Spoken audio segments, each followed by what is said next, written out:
Rachel Hill, the First Lady of Sports, and I'm joined by Willie Epting Jr. What's up, Willie? How you doing today, sir? Yo, what's happening, world? Nothing. What's up with those balloons behind you? You don't see no balloons back there? I did. They were gold. Oh, a couple minutes ago? Yeah. Yeah. How about 10,000 followers on Twitter? Good job, Willie. Thank you. Congratulations. You worked really Thank hard you. at that. I know. I really really did, and I'm very very proud. And it's what it is. So ain't nobody tripping. I need to work as hard as you to get that many followers. It's not that hard. I mean, I ain't gonna say it's not that hard. It just takes a long time, Mm-hmm. and it was a lot of dedication, and it just took a while. I mean, I remember about 18, maybe 19 months ago, I had 80 followers. Mm-hmm. Now it's almost to 10.5. Mm-hmm. That's wonderful. Too bad everything's going away with Twitter Blue and all that other stuff. So I that have Twitter changes the Blue. game a little bit. Oh yeah. So are you paying for it or you said, you'll let them, N- do it? Oh, they taking everybody's check marks away. yeah, they Unless you take got Twitter Blue. yeah, and unless I mean he being Elon Musk is gonna be charging everybody for the blue check. So the blue check don't mean as much as it once did, which I could do without it, to be honest with you. I mean, it ain't it's just it was what it was. But I'm just trying to keep on building because I know that the more followers I get, then the more potential audience I'll have throughout my other platforms and throughout my other shows. So that's what we're trying to build there. hmm And like LeBron said, if y'all know me, you already know I'm not paying for no check mark. So Hmm. I'm a Capricorn. LeBron's a Capricorn. So I definitely understand where he's coming from because he still has Pandora with commercials, and he is known as the cheapest man in NBA. So he'd be searching for free Wi-Fi everywhere and stuff like that, according to Kevin Love. So hey, Brandy, how you doing today? Look who it is. Hey guys.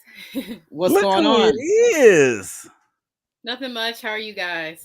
Doing good, doing good. It's a beautiful day in the city. I can't I know. complain. 71 degrees. Too bad it's going to be cold by the time opening day comes around on Friday. So it'll be back to Cleveland-esque temperatures, which I'm a little upset about, but it is what it is. Cleveland weather is always up and down. So, Willie, I True. know you're out there, so nobody needs to hear you brag about it being like 85 every day. Nah, it ain't every five. It ain't 85 every day. Let me tell you that. As a matter of fact, it was like 94 yesterday, and that's too dang hot. That Mm, is mm, too mm. hot for April. But it's supposed to drop to like 65 tomorrow, I think. So it ain't. It's everywhere. Yeah, tomorrow's going to be 71. And then Thursday 61, and then opening day 45 degrees. So unfortunately the temperatures are going to drop and then they're going to rise again, so that's good for the Cleveland Guardians. So my people, did you guys get a chance to watch the men's NCAA championship last night? I I missed caught a couple of minutes of it. Mm-hmm. No interest, really? I mean, no, not too much. I mean, uh, that's just the way it is for me because I'm so tired of one and dones. I mean, I can't grab a hold of any particular school to root for. I mean, my team was Michigan, but the one and dones have just really done it again for me. Okay. Brandy? I mainly will follow Ohio State for college sports, but I do watch, the other games, pieces of it. Probably not live, but I'll see, all the highlights and stuff. hmm Well, I've watched as much as I can of this tournament because, in between everything else I have to do. So I was able to catch, the beginning of the game yesterday, and I switched over when it was the Guardians game at 10:10. So I I wouldn't switch back and forth, but I had to score up, in Google so I can keep track. It was a competitive game at first, and then UConn just pulled away, which I had a feeling that they were going to do. San Diego State and FAU, Florida Atlantic University, were great stories, but I figured that, once they went against a powerhouse school like UConn, unfortunately, they were going to lose. I wish San Diego State and FAU got a chance to play in the final. That would have been really cool to have those teams make it. It would have been great stories, but unfortunately they had to play in the semifinal in a very close game, which I think should have been a national title game. But it is what it is. So UConn is your men's championship. I believe they have 5 titles since 1999. So do y'all consider UConn a blue blood program? I do. They're tied fourth most now with Duke and Indiana. Willie, what about you? Yeah, I mean, and as a matter of fact, they are a blue blood. And the reason why I say that is because of what Brandy just said. Hey, Brandy, Hey. the Braves popping. I see you. Thanks. The reason why I say that, Rachel, is because they have 5 championships in the last 25 years. That is basically one every senior class for the last quarter of a century. North Carolina can't say that. Kentucky can't say that. Duke can't say that. Arizona can't say that. So Kansas. Kansas can't say that. So they are absolutely a blue blood. Now, they may be a new blue blood because Kansas and North Carolina and Kentucky and UCLA, they have the history, but they are a modern day blue blood, and you better watch out for them because all it takes, and even Florida Atlantic, and let's just say this too about Florida Atlantic and also San Diego State. Can we just say that there are no such things as a mid-major anymore? Yeah, I suppose. Yeah. So yeah, they're absolutely a blue blood. All right. So yeah, last night's championship game, UConn beat San Diego State 76-59. So once the Guardians came on, I pretty much was done with that. So one of the things that we didn't get a chance to talk about Monday, surprisingly, was the women's national championship. And there was a lot of drama with that championship. It's still going on. Caitlin Clark was awarded the John Wooden Award for Best Player in the Country, All American, all that other stuff. Did you guys get a chance to watch that game? Yes. Yes. Okay. And how awesome was that game? Too good. Well, first of all, Brandy, did I not say that Iowa was going to beat South Carolina? You did. And Eddie didn't believe me. You probably didn't believe me. But what I said, huh? I said I did pick LSU too. Yeah, so I hadn't even got to the LSU part. I was like, I said that South Carolina had a bunch, taught like 6 girls over 6 feet tall, and they could rebound and lay up. And I said, if you got somebody that can shoot the lights out, you can beat South Carolina because that's basically what they do is feed it inside to Leah Boston and stuff like that. So I was like, if you got somebody with great shooting ability, you can beat them. And it actually happened. So sometimes I surprise myself. I still believe that the Cavs are going to get to 50 wins. They're 49 right now. So if they beat Oakland tonight, not Oakland, but if they beat Orlando tonight, they'll be at 50 wins, just like I predicted. That game, so it was really a duel between Caitlin Clark and Angel Reese and LSU won 102-85, their first championship. I was torn because I don't really like Kim Mulkey at all. So one of the issues I had, I don't like Kim Mulkey at all.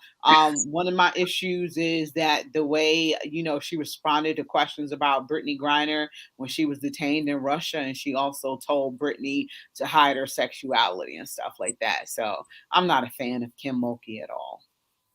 So I am glad for the ladies that won a national championship, but I was not rooting for their coach at all because she's not a good person. So, congrats to them.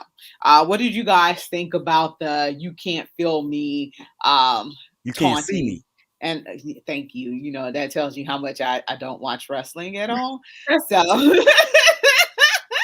so what did you guys think about the taunting and sportsmanship aspect of them going at it like that? Ladies first. I think it was good to watch. I think it definitely brought more people to watch the women's basketball game, which, they've been needing. But I think it was good. I think maybe Angel following her at the end, a lot of people didn't like that part. But other than that, I think, they had good competition. Caitlin said in the interview today how no one should be, feeling any way towards Angel for doing it. Especially when she did it herself as well to Louisville. Right. And she waved off the girl in the South Carolina game. Yeah. So, but unfortunately, it's a double standard when it comes to Black women, and that's been one of the things that highlights race. You had an all white team versus an all Black team. And, those topics came up because when Caitlin did it, she was adored. She was great. She's this, that, and the other. And then when Angel did it, that's so classless and stuff like that. Yeah, she chased her down. But, I look at that as, crap talking. You see the pros do it all the time. You see them fight in hockey, wait for a particular person and all that other stuff. But, for some reason, that's not maligned like it is when a Black woman is doing it. So, it's gamesmanship. When I was an athlete, nobody ever talked stuff like that. Now they do a lot of their talking on social media, Twitter, Instagram, and stuff like that. But none of us really, gotten in a trash talk because we didn't have to. We go just bust your butt and that be it. So I'm not really doing a lot of sports talking. So one of the things that Angel Reese, so one of the things is Jill Biden wanted to invite both teams to the White House. What are your thoughts about that? Because that was widely panned. So Brandy, we'll do you first. I mean, losers never go to the White House, so why start now? That's all I have to say. Willie? You didn't give me an opportunity to address the one thing before this one. I'm sorry. Can you address it, please? My bad. I'm sorry. Yeah, I've been waiting all day for this. Okay. Because I've been tweeting about it all day. Now, how much time we got left in the segment? We got 2 minutes, so we can wait until you come back, or I can go to break right now. How about I go to break right now? Do what you need to do. Do what you feel like is best. I'll go to break right now. How's that sound? All right, sounds good. All right, so we'll be right back. You're listening to Her in the Huddle on WOVU 95.9 FM. We'll be right back. I'm Najee Bone, and I look forward to seeing you, and yes, you in community. I'm Lila Parker. I look forward to growing with the Central residents. My name is Tila, and I'll be around the Central neighborhood. Look forward to seeing you outside. I am Marvetta Rutherford. You may also know me as the Crazy Black Lady. I'm looking forward to finding out what's important to you. I'm Nikita Worley, and I look forward to re-engaging with everyone from Central Community. For the next 2 months, you can find us at community events and gathering spaces around Central in collaboration with our radio partner, WOVU 95.9 FM. And we want to know what's important to you. We want to understand what issues are important to Central residents so we can report on issues you care about. Signal Cleveland is a community-centered newsroom, and our name is a nod to Garrett Morgan, the noted Cleveland inventor and businessman. Among his many successful inventions was the 3-position traffic signal, which influenced the traffic signal we use today. Morgan also started the newspaper that eventually became the Call-in Post. Now that's sure enough history, and it's our history. Najee again, Signal Cleveland is also a nod to Ohio's role in the Underground Railroad.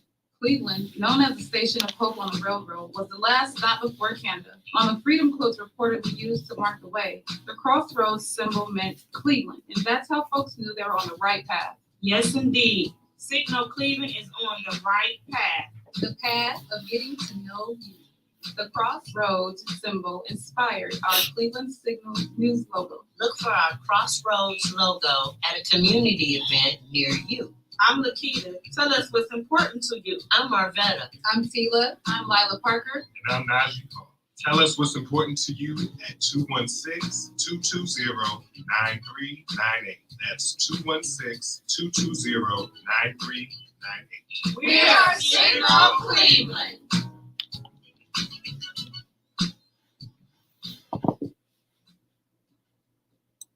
Welcome back to Her in the Huddle with Rachel Hill, the First Lady of Sports. Welcome back. You're listening to WOVU on 95.9 FM. Remember, you can keep locked here on your regular radio dial, or you can go and listen to us online at WOVU.org. Remember to download that WOVU app so you can take us with you on the go. And then if you ever want to contact us, you can at 216-271-0959. And I'm here with Brandy Fairfax and Willie Epteen Jr. And we left off a little bit about the women's game. So Willie was going to answer that question that I posed, but I didn't let him go. So I'm sorry about that, Willie. Go ahead. I know you've been holding your points all day. So go ahead. Well, let me just say this. I appreciate the bare facts from Brandy. You get it? Bare, fair, facts. Understand? So corny.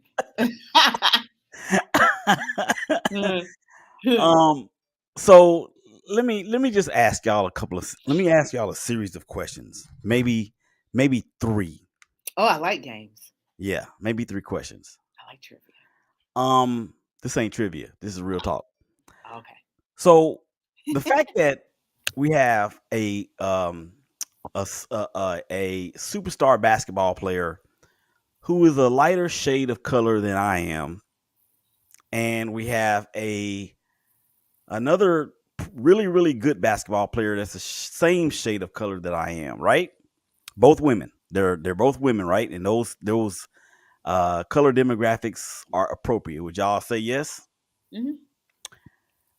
I don't know if you guys remember when LeBron James and Pat Bev did something like, "LeBron, you're too small." There was a guy on Twitter that tweeted that out and said that might be his new screensaver. So fast forward to this game, and that same dude put a picture of Angel and Caitlyn doing the John Cena thing, and then she said, "What a piece of S." Mm-hmm. And I'm thinking to myself, how is one bad or worse or better than the other? So my mind went to my mind, and my mind said, Willie, you see the difference? The difference is that the person that tweeted this is the same shade of color as Caitlyn. Both times. And the first tweet that he was talking about was about 2 dudes that's the same shade of color that I am. But it was okay when it was my shade and my shade against one another. But it was when it was my shade and the other shade, it was a problem. Number 2, would we even be having this conversation if both of these women were black? Mm-mm. No, Would- absolutely no. Would we be having this conversation if both of these women were white? No. Would we be having this conversation if these were men? No. What's the problem? What's the problem, America? Their racism.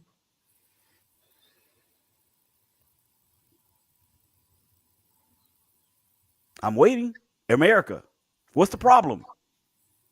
They're not going to tell you that. They're going to say they don't see color. And what Angel did was excessive when she started chasing her around. That was excessive. That's what they're Okay. saying. So let that sit for just a second because I was waiting for you to rebut with that part of the story. We've seen worse.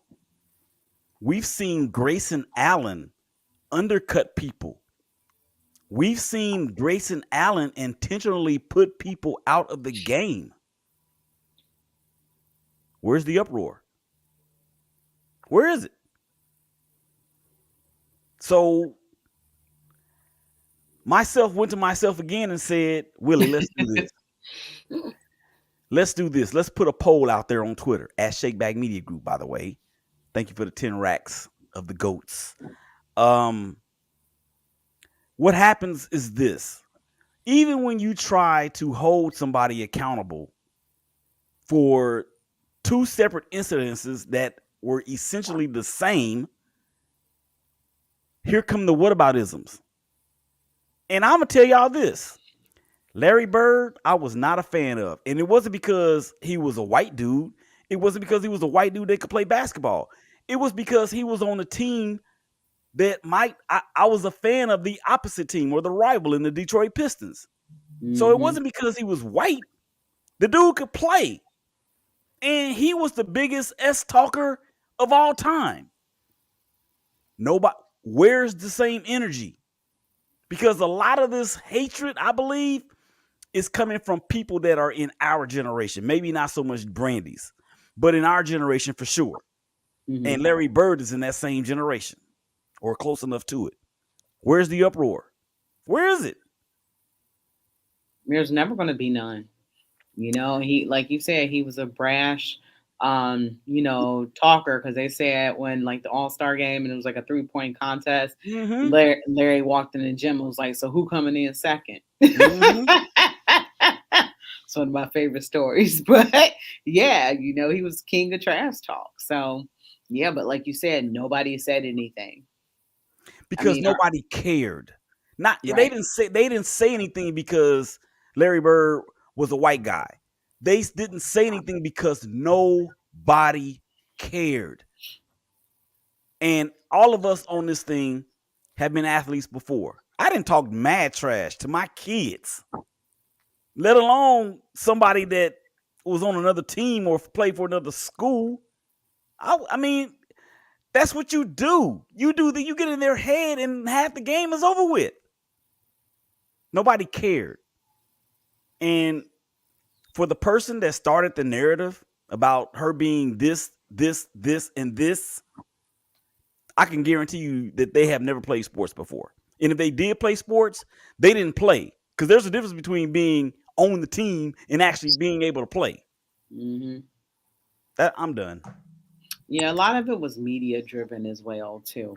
The media, fueled this too. So unfortunately, it pits people against sides where true athletes, they realize, what it is. You know what I'm saying? Like you said, people, didn't play sports or they sat the bench or something like that and never have really been in the throes of competition. So did you ask us the other two questions?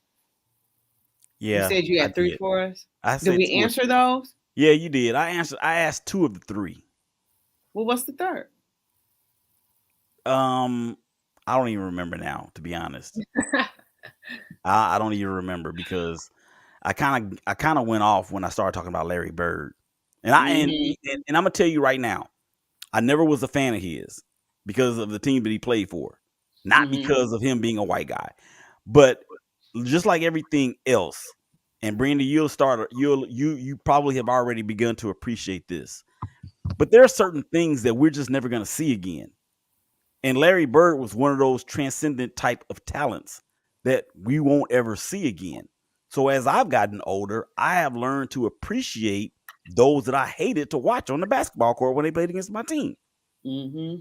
So that's why I forgot the third question, because I started going down memory lane, and it just it can get out of hand quick. Yeah, and then also the game had record viewership of 12.6 million viewers at his height of peak watching. And then also Angel Reese of LSU is cousins with UConn player Jordan Hawkins. So they said that the cookout gonna be lit on that one. So congratulations to them both. So that's a wonderful thing. So let's go ahead and get to Major League Baseball now. Brandy Willie's team is the Oakland Athletics, and they had about 5 people in the stands last night. You could hear a little boy who was a Guardians fan. Both his parents were Oakland A's fans, and he was sitting in between them, and you could hear him during the broadcast like cheering for the Guardians and stuff like that. And they was like, we took him to Oakland versus Cleveland game, there in Oakland, and it was like he's been a Guardian fan ever since. So he was like calling out the players and stuff like that. It was so cute. But last night the Guardians won in extra innings, 12-11. So I fell asleep by that time. Look at Willie. I fell asleep by the time that actually happened, so I did not catch the end. I woke up to use the restroom, and then I checked my phone and I misread it. I thought that the Oakland A's had beat the Guardians or whatever, so I was looking again this morning. So I was like, okay. But yeah, so when is the Oakland A's moving to Oakland, Willie? I mean, moving to Vegas. See, you trying to Well, I start wanted to ask. something. I'm not trying to start anything, and the reason why I was asking was that that was what was alluded to, that a lot of fans weren't showing up because the team was going to move to Las Vegas. It's not the team's So, fault. It's not the team's fault that the team is moving to Oakland. I mean, moving to mhm, wherever. It's right. not. The team wants to stay there. Um, there there are bonds that have been in place to have a stadium built near downtown. But let me tell y'all something about Oakland. Oakland a is an armpit. It is a stinky, smelly armpit. Um, there are no good sides of Oakland except for in the hills, and they ain't gonna build no stadium up there. Um, because when you talk about crime and you talk about homeless and people with little to no hope in every street from like on the east side, from like I don't know 10th Street or 10th Ave, all the way to 100th, it's nothing but hood. The city of Oakland does not deserve a team anymore. It just doesn't. I don't know if you two have ever been there. I No. grew up there the first part of my life, and and I've gone out there a few times since we moved, and it's very very sad because Oakland's fan base are the illest when it came to the Raiders and when it came to the A's back in the day, especially the Raiders. So if there were 5 fans at the game, that's 5 more than I thought it would be. You feel what I'm saying? Because Mhm. even when the team was winning, and it wasn't that long ago, when the team was winning and contending for um playoff contention and winning division championships, there still was no support from the fans in the stands. So as much as it pains me, because I still call Oakland a lot of things, to include the foundation.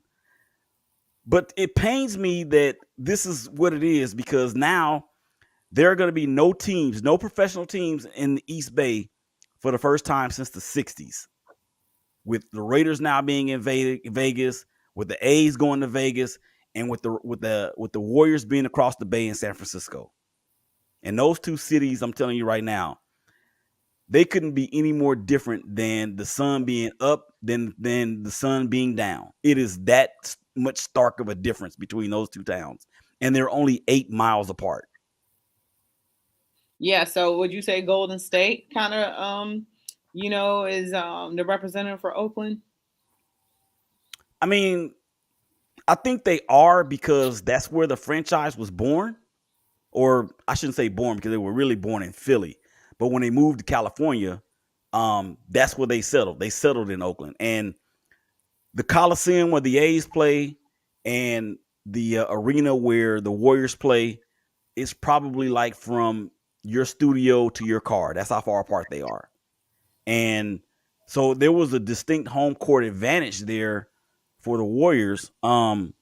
But what I'm thinking is this: is that the Warriors left because the Chase Center is one of the most remarkable facilities in all of sports. Oakland was not going to hand to hand in paying for that. That's why the Raiders left. And the Raiders left because of that, even though Ronnie Lott and some other people that were trying to put together a package to have the Raiders stay at least in the East Bay. They were going to have a stadium built in a city called Fremont, which is between Oakland and San Jose. And it didn't happen because Las Vegas or Clark County in Nevada was going to pay $500 million to Mark Davis to move the Raiders to Vegas. Money talks. So it had nothing. I don't think it had anything to do with the Warriors. I don't think it had anything to do. I know it doesn't have anything to do with the A's. It has everything to do with the city of Oakland. Okay. All right. George said he has zero problems with Angel Reese and her taunts and ring pose during the championship game. Aaron Donald did the pose on the Bengals, and it was the same to me. Zero problem. I'm engaged in the play of the sport, not who shades who. By the way, wasn't a streak last night, but the team that scored 11 runs but lost the game 12-11. So, Willie, did you get a chance to catch the game last night? No. Okay. What time did it come on there? 9. Oh, really? Yeah. Oh, okay. Yeah. Well, yeah, that's late. I mean, in the A's suck. Mm-hmm. I am looking for a team to adopt again this year. Guardians. Yeah. Well, I did this in football, y'all. So I'm gonna do it again this year in baseball. I got to put a poll out there. Will it be the Mets? Will it be the Guardians? Or will it be some other team, some other random team? It can't be anybody in the American League West. That can't happen. You do a sports talk show in Cleveland. Yeah, I mean, this is true. So Guardians just automatically win. Yeah. We'll see how look, now I can say I'm not, because if they start sucking, I can change, right? It's not even a question, Willie. I mean, but I mean, it's a statement. But the thing is that, and Rachel, you know this, since I've met you and George and Marshawn and Natalie and Kate, quote unquote, met, I have done nothing but cheer for the Guardians, except for when they're playing the A's. So I've been dating the Guardians for now, what, how long we been on each other? 3 years? Yeah.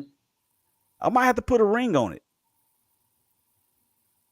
If you like it, what Beyonce say, if you like it, then you should have put a ring on it. Yeah, I might have to put a ring on it. But the thing is, and then when the A's moved to Vegas, I'm telling you, I have this love-hate relationship with all my teams. I mean, it's like a bad narcotic. They get you so high, but then they make you so low. Chasing the dragon's tail. So I don't know. I love baseball. It's just not as fun to watch when your team is not doing very well. And I have a baseball show that I have to do every week, and I gotta cheer myself up every time before I go on. Every time. Are you solely discussing the A's, or are you discussing teams around the league? Because you can easily replace the A's with the Guardians. I know, but it's hard, Rachel. I mean, you got Randy. I don't think it's very hard. Do you? Well, you can say that. Your team just won a division last year, and is favored to win it again this year. That was last year, and was in the World Series not that long ago. 2016. You know the last time the A's been in the World Series? What, since they had Jose Canseco? Randy, how old are you? 24. She wasn't even alive yet. Well, I mean, they've had some good years and stuff like that, and made the playoffs. So, I mean, they just, right now they having a downturn, but nothing lasts forever. And I like Cleveland. I really do. I think the pieces that y'all added in the offseason, particularly Josh Bell, another power bat from the left side. I mean, and he's a really good player. He's a really, really good player. And I think that rotation, I know Plesac had a rough outing last night, but the Rough talent ain't even a the talent is there and has always been there. And then you got one of the best managers of all time. I might be talking myself into becoming a Guardians fan. I think so. Yeah.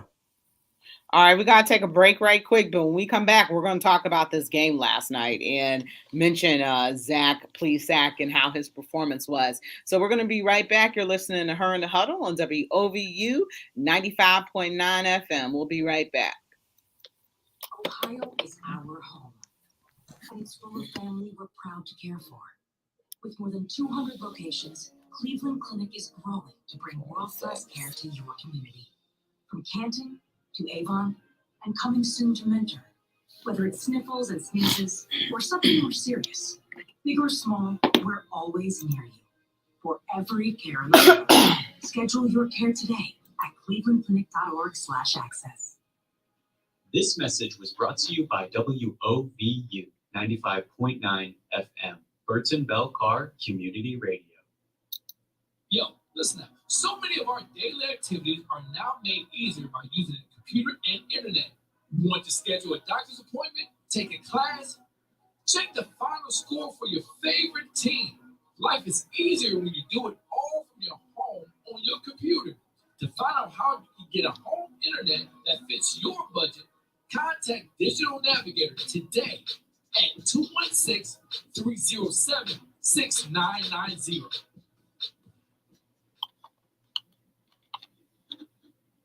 It seems like all the important things we need are more expensive today. Food, gas, utilities, internet, all around us. Prices just keep climbing.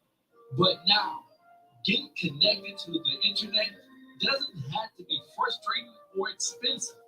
When you call the Digital Navigators at 216-307-6990, they'll connect you to the plans and devices that fit your budget, as well as free training and support. Call Digital Navigators today at 216-307-6990. Thank you for listening to WOVU 95.9 FM of Burton Bell Carr Community Radio. Welcome back to Her in the Huddle with Rachel Hill, the First Lady of Sports. Welcome back to Her in the Huddle, WOVU 95.9 FM. I'm here with Brandy Fairfax and Willie Epteen Jr. joining us on a soft Tuesday. So, Willie, you didn't watch any parts of the game last night? No. Hey, Mickey, how you doing? Good to see you. Mickey said it was 97 for the last time that Oakland won. That sound familiar? George said, wasn't it 89 when the A's were last in the World Series? That's the last time the A's won the World Series. We went to the World Series 3 years in a row and lost to the Dodgers, won against the Giants in the Earthquake Series, and then lost to the Dodgers on that stupid Kirk Gibson. Lost to the Cincinnati Reds, and I think it was a 4-1. And we had the best team in the league that year, and then Cincinnati just came in and just rolled us up. Brandy, does it sound like Willie should be complaining in any aspect since he has a recent World Series? No. Okay, that's what I thought so. No. Huh? He should be a Guardians fan for this year, though. I think so, too. Brandy, did you get a chance to watch the game last night? I did watch most of it. Okay. Yeah, did you fall asleep on it? I missed some of the beginning. Okay. Yeah, I did too because I thought it came on at 10:10, but it came on a little earlier. We were already in the second inning when it came on, but Zach Plesac was terrible. And I've always been worried about him. Willie, why are you laughing? I've always been worried about, that part of the rotation with him. He's kind of been a head case, involved with the Mike Clevenger stuff during COVID and stuff like that, punched his hand on the mound. So, like Bill Belichick says, the best ability you have is availability. lately, and he hasn't been available for the Guardians at off times. But last night he was yanked in the second inning because he gave up 6 runs and 7 hits in one inning. So how worried should we be about Zach Plesac and where he's at in the rotation with what we're trying to achieve this year? Quite worried. I know we talked about it before, but it's kind of been downhill with him since he punched the mound in that game. But, especially with Tristan McKenzie out right now, we definitely need him to be playing good. But I think, he is high in the rotation, and I think maybe Quantrill should be moving up in the rotation instead. Mm-hmm. Yeah, Aaron Savale too, and you might want to put Plesac as your 5th starter. Willie, why were you rolling your eyes at us? No. I wasn't rolling my eyes. I was laughing because you said he was terrible, and he's been terrible for the last year plus. Okay. They need him to be the Zach Plesac that he was in 2021. I don't think that dude is ever coming back. And I'm afraid you may be right.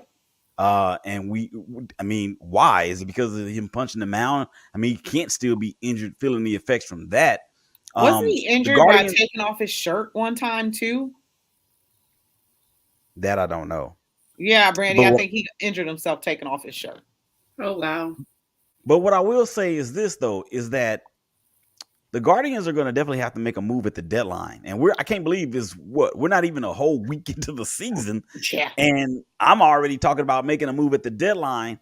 Because when you look at what Cookie is doing for the Mets, although he got beat last night against the Milwaukee Brewers.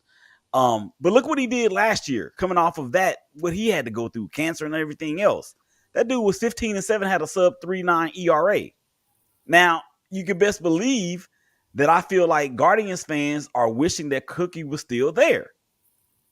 Mm-hmm. We do. Mm-hmm. Over Zach Plesac, absolutely. So a deal is going to have to be made, in my opinion, at the deadline. And, it's what it is. You guys got Shane Bieber going tonight against Sears from the A's. And I don't even know who Sears is because they closed all their stores a long time ago. I don't know if he's a member of that family or what, but this will be the type of game that the A's will go out and win because nobody's ever heard of Sears, and he could keep those bats from you guys' lineup or maybe our guys' lineup off balance a little bit. But Shane Bieber, he cannot get off to the slow start like he did last year. He cannot do that. I just want to tell you something, Willie. The A's are not winning today. Oh, you're probably right. Make sure you know that. As I texted you last night, what in the double HEW hockey sticks does that really say? Did you text? Oh, after I text you. Yeah, what does that the really A's say? weren't going to win last night. They almost won. They almost won because the Guardians had to come back from a 6-2 deficit in the second inning. That's only because Plesac he stinks. Yeah, they had to rally, but yeah, he got pulled, in the second inning. And then Xavier Curry came in, MLB bro. He came in and he pitched 5 innings in relief of Plesac. So, and then you had Karen Check come in and he pitched in the 8th. And then you had Eli Morgan, who got his first career save because Emmanuel Clase blew his save opportunity and gave up a home run, which is nothing like him. What do you think about that, Brandy? Yeah, he played really well last year, so it was good to see him come out and start well this season.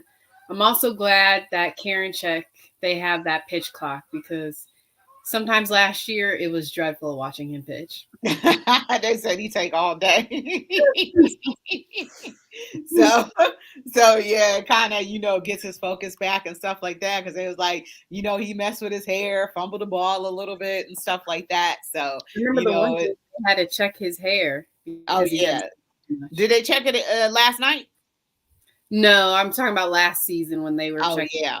And then somebody pulled down their pants. I forgot who it was to demonstrate how ridiculous it was or whatever. But gotta make sure you ain't cheating. You can't do steroids no more. So you gotta get an advantage one way or another. But Eli Morgan got his first career save, and that was celebrated in the locker room.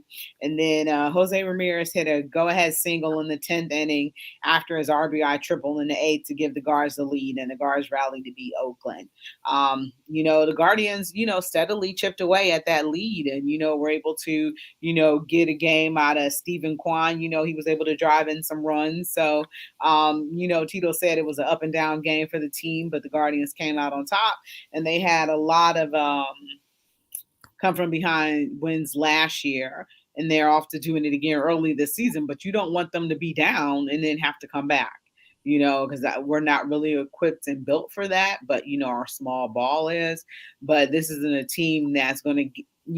This isn't a team that's going to hit a lot of home runs, because we were one of the lowest hitting home run teams in all of the league last year. So they're not going to, blow you away with home runs and stuff like that, like the Yankees will. So you don't want them to be in a position to have to come back from behind. And then also a little history. The A's dropped the season series with Cleveland last year for the first time since 2016, going 1-6, which is their worst mark since losing 7 matchups. And who cares about that? Just a little history for you.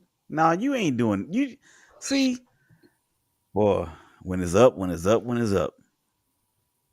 What I do? Mm-hmm. You know I'm what just you talking did. about the series.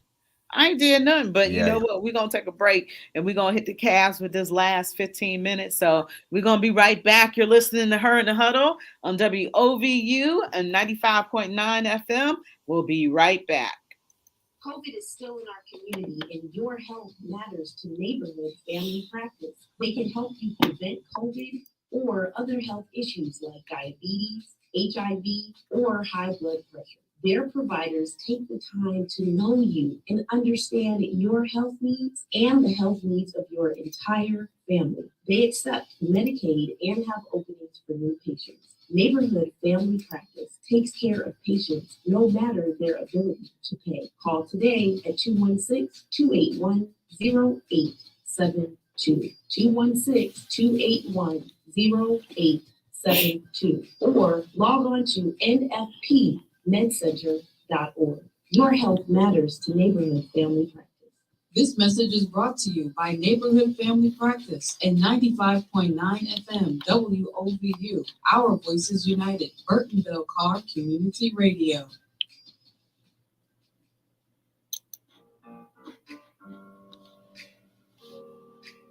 Do you rent your home?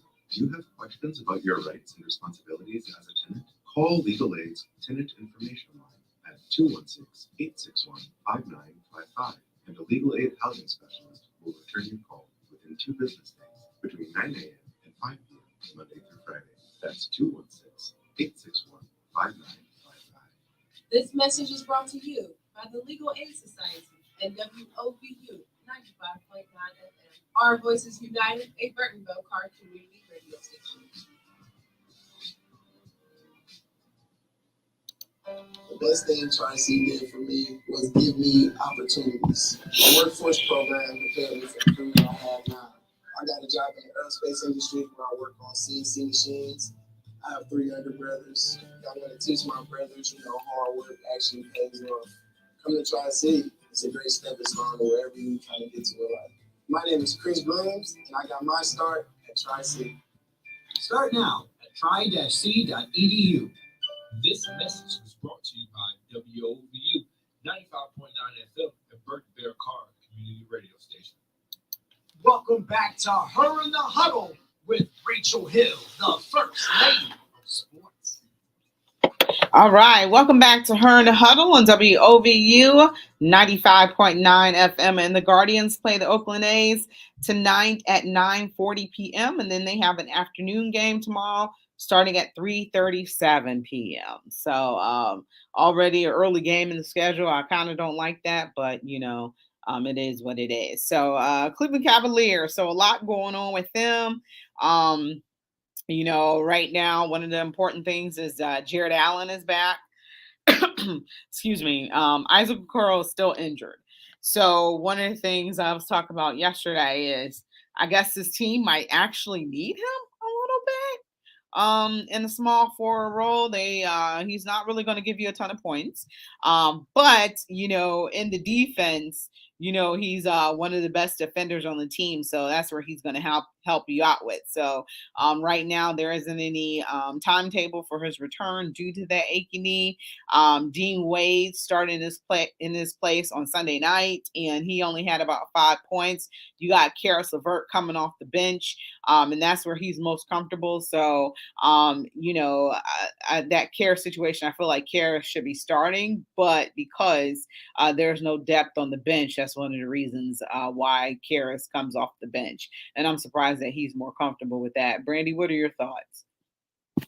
Yeah, I agree. I am surprised that he's more comfortable coming off the bench because I feel like the times that we've seen him start, he's played really well. So he should be starting, but like you said, we don't have too much on the bench if he is starting.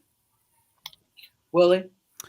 Yeah, I mean, he is definitely has starter talent and ability, but for him to be able to ignite, so to speak, the second teamers is best for the team at this point. With the Cavs being locked into the 4 seed, I mean, they can't go higher, they can't go lower, so they will be facing off against the Knicks in the first round. I think there's a definite advantage that they have over the Knicks. We just don't know who the Knicks are, but I think Cleveland has everything in place, man, to make at least a run to the conference finals. Yeah, that game on Friday was kind of a matchup nightmare for the Cavs, and I'm kind of scared of New York. Brandy, are you scared of New York at all? I am a little bit, especially the other day without Julius Randle, and they let Jalen Brunson hit 50. They were missing somebody else too. I forgot who they were missing. But yeah, we couldn't guard Jalen Brunson to save our life. So Julius Randle is supposed to be out, I believe, 2 weeks. So this last week was the first week, I think, and then this week. So he probably will be back in time for the playoffs. Possibly not, but I imagine he might come back, the halfway point during that series or what have you. Willie, you were shaking your head about when I said I'm a little worried about that Knicks matchup. What are you thinking? The Knicks, what have they shown you? What have they shown you in the playoffs the last time they were there? They lost. They got hammered by an Atlanta Hawks team that was the actual 5th seed, and they were the 4th seed. And it just completely fell apart. So I understand Brunson is there, and he has some playoff experience. Maybe this is something that they will remember from that series against the Hawks. But until they show me, I think the thing that we have to look at the most is that Cleveland has 2 things in their distinct favor. Number 1, they have the home court advantage. And number 2, they will have the best player on the court when these 2 teams face off in Donovan Mitchell.